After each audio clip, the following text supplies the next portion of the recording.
I write because I want this voice. I want to be heard. I would not write if I did not have this burning rage to change the horrifying, unequal society into which I was born. Bold, fearless, unrelenting. Let's hear the voice of Meena Kandasamy speak to us loud and clear.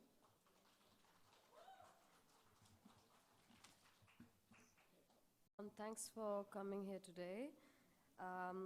I wanted to do some very angry political poems.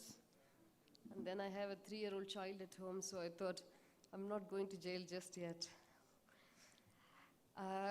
So I'm going to thank, starting at about 11:30. I'm going to read my translations of the Tirukkural. So the Tirukkural is a classic Tamil text from 2000 years ago. And Tamil is one of the world's, possibly the world's only surviving classical language, which has this unbroken tradition of 2000 years, in which the language has not changed and is also a living language. So, and it's very interesting because this text has not been translated into English by a woman or into any other language by women. So you happen to be the first female translator of this text. And I decided to choose, it's a long text, so I translated only the love poems. So this section, I'm going to read 10 couplets, and this one is called Nenjodu Pulathal, which means berating her heart or actually fighting with herself. Avar nenji avar kadal kandum evan nenje niyama kagadadu. Having seen how his heart goes along with him, dear heart, whose are you when you don't get along with me? Uradavar kandu kannum avarai serai ena seri en nenji. Having seen he cannot come close or commit, my heart takes no offense. It still goes in search of him. Kettarku nattaril என்பதோ நெஞ்சே நீ பெட்டாங்க அவர் பின் செல்ல. It is said, the ruined have no friends. Is that why, my heart, you abandon me and run after him? இனி என்ன நின்னோடு சூழ்வார் யார் நெஞ்சே துணி செய்து துவாய் கான் மற்று. First, sulk and refuse, then yield and enjoy. You failed to follow this. Who will then rally around you, my heart? Peramai anjum, perin pirivu anjum, ara idumbai den nenje. The fear of not attaining my lover, and after having him, the fear of separation. My heart lives in this perpetual agony. தனியே இருந்து நினைத்த கால் என்னை தினியே இருந்த நெஞ்சு. Alone, I remained thinking of him as my heart kept devouring me. நானும் மறந்தேன் அவர் மறக்கல்லான் மானா மடன் நெஞ்சு பட்டு. Under the influence of my shameless, foolish heart, I forgot all bashfulness, but I could not forget him. எல்லின் இழிவாம் என்று எண்ணி அவர் திறம் உள்ளும் உயிர் காதல் நெஞ்சு. Caught in the love of its life, my heart recollects his greatness alone, because blaming him brings disgrace upon it. துன்பத்திற்கு யாரே துணையாவார் தாமுடைய நெஞ்சு துணையல் வழி. Whoever will be my companion in grief when my own heart refuses to stay with me? தஞ்சம் தமரல்லர் ஏதிலார் தாமுடைய நெஞ்சம் தமரல் வழி. My own heart is not my friend. Will strangers send their own heart my way? So this is from the Tirukkural. Now I'm going to read my own poetry.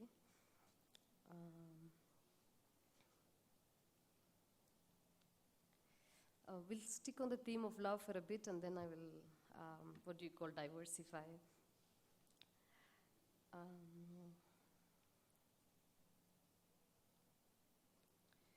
Were time to hold us prisoners, why grudge the time you spent with me, love? In another birth, we will be born even more apart.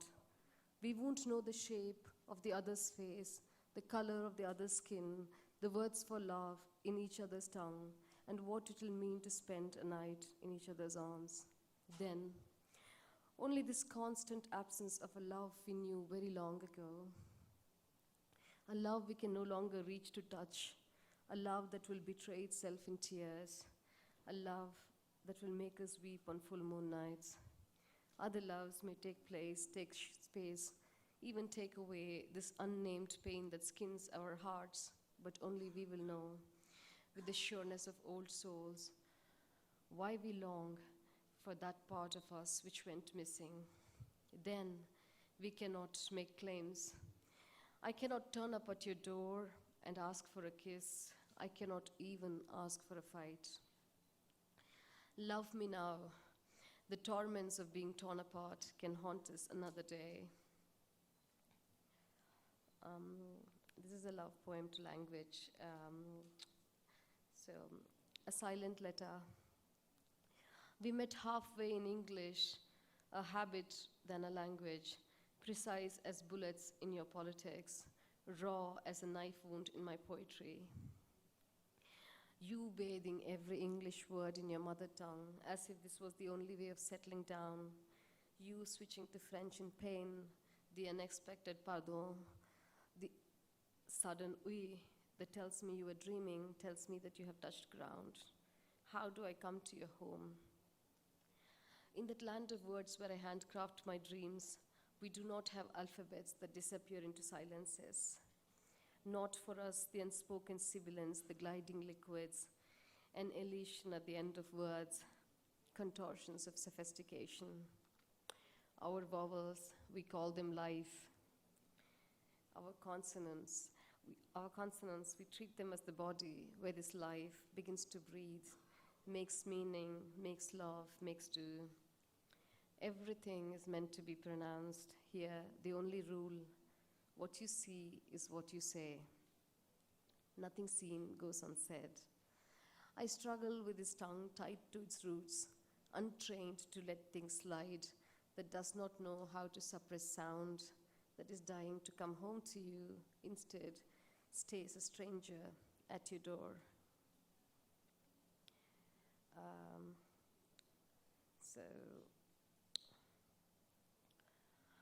This poem is after Rilke, one of my favorite poems. So it's called You Who Never Run Out of Words. You who never run out of words, comrade, who bombards me with endless numbered arguments. How do you believe in absolutes as the seas rise, as ice shelves break, as spring comes in winter, as monsoon turns into a torrent of cyclones, as life halts for years and days resemble abandoned roads?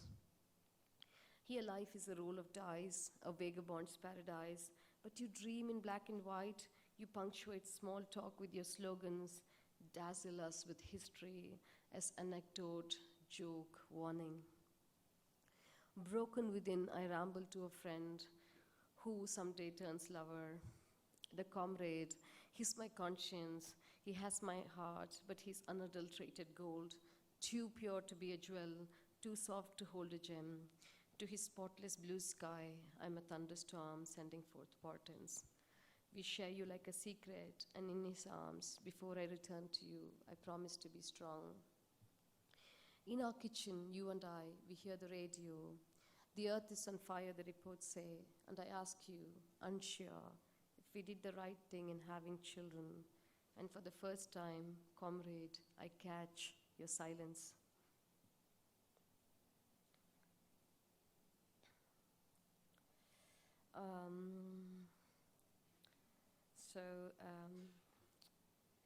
It's about, okay, so this is when I'm going to read a little bit of political poetry. Tomorrow someone will arrest you. I wrote this when two of my closest friends, Jason Cooper and Tushar Sarathi, were arrested in 2015 in Kerala. Tomorrow someone will arrest you and they will say the evidence is that there was some problematic book in your house. Tomorrow someone will arrest you and your friends will see on TV the media calling you a terrorist because the police do. Tomorrow someone will arrest you. They will scare all lawyers. The one who takes up your case will be arrested next week. Tomorrow someone will arrest you. Your friends will find you active on Facebook a day afterwards. Police logged in as you. Tomorrow, someone will arrest you. Your friends will find that it'll take 4 days to find 1,000 people to sign a petition. Tomorrow, someone will arrest you. Your child will learn what UAPA stands for. Your friends will learn of Section 13. Tomorrow, someone will arrest you. You will be a leftist to the people. You will be ultra-left to the leftists. No one will speak. Tomorrow, someone will arrest you. The day after that, you will be considered a terrorist for life. Tomorrow, someone will arrest you. The police will prepare a list of names. Anyone who will protest will be named. Tomorrow, someone will arrest you. You will be warned. You will be a warning to everyone fighting corporate loot and police state. Tomorrow, someone will arrest you. Your home will be searched tonight. You will be taken for questioning now. Stop speaking. Tomorrow, someone will arrest you. The court, in a rare gesture, will give you the benefit of bail. The police will re-arrest you in another case. This will go on and on. Tomorrow, someone will arrest you. They will arrest your children. You will be underground. The police will tell your old mother to consume poison and feed it to the kids. Tomorrow, someone will arrest you, your partner, your children, your children's children. Some measures are essential to keep a democracy alive. Long live silence.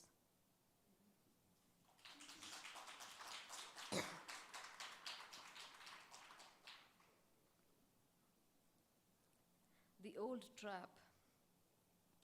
It is said one creates for eternity. We translate our slow rage to strong words, endlessly annoy hate mongers, squandering away our talent and time to write poems with the lifespan of flies. They pile up as the horrors continue. Varavar Rao, Ji and Sai Baba, poets writing in blood from their cages. A list that grows on, a list that breaks us, and soon we write prefaces to their work. Look, prison poetry, weep, dissent writing, we raise in lament, don't kill them in jail. This urge to keep chronicling takes its toll. We delete our political selfhood so much that when a nice man who admires intelligent almost asks me out, I blank out. I make a promise. I'll get really tipsy, I'll look really pretty. I'll sit there blushing until I gather the bloody guts to make a move on you. Courage is in such short supply these days. Mine, I use it for the war on the streets. An empty-handed warrior, I waltz into men. I search for the one with a spine.